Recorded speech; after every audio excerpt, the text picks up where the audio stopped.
Ingabe Semasaka bwa mbere ni impfizi ifise ibara ryera n'iryirabura. Semasaka rero igendanye na Karyenda, hama muhabura nayo yagendanye na Rukinzo.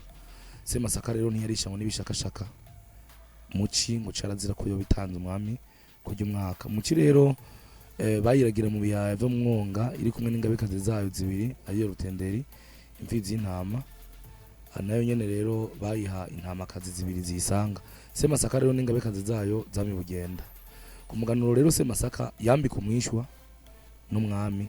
Yitashe rero Semasaka yaramutswa na Rukinzo, abantu bakikuma bakayinzira bakayikomera amashi, uzi kuvuga amazina akayitazira.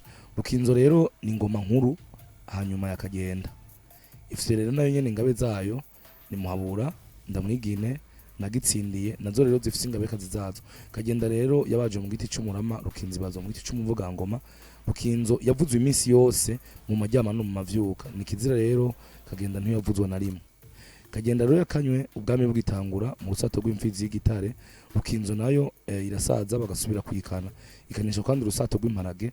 Muhabura na Rukinzo rero vyagendana n'umwami. Umwami rero yaramuka yijuye aja mu kwimika umwami, aja ku kundi mugwa. Muhabura na Rukinzo bitangira imbere. Iyo rero baja mu kwimika uwundi mwami, umushikirangoma mukuru yaratereka rero umwami ku mugongo wa Muhabura, akamwereka Burundi ati nguyu umwami w'u Burundi, nguyu umwami wanyu.